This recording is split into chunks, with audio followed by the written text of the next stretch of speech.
Привет! Някога вярвахме, че да спестяваме, това означава защита. Че сигурността идва от това, което сме задържали. Но Аркад, мъдрият човек от Вавилон, ни казва нещо много повече. Златото, което стои, то се страхува. Златото, което работи, то се радва.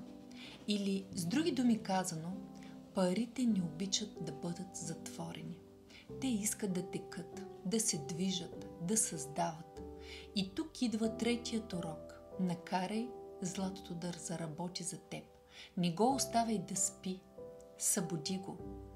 Намери начин да го вложиш в посока, която да служи не само на теб, на другите, на живота.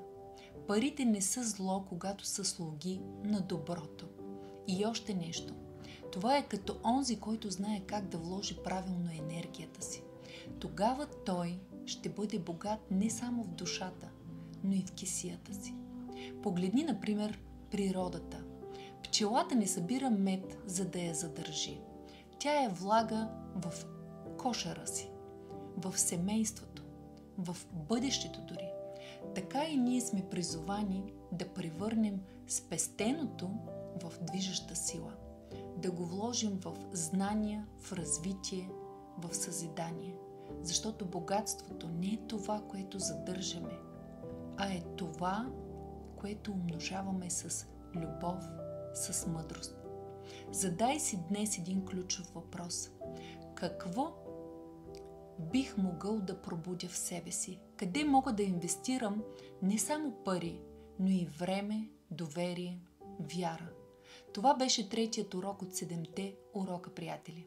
Съвсем скоро ще ви поканя да се потопим в четвъртия. Но докато той дойде, нека в мислите ви настане тази мантра. Каквото вложа с любов, то ще се върне с плод. До скоро!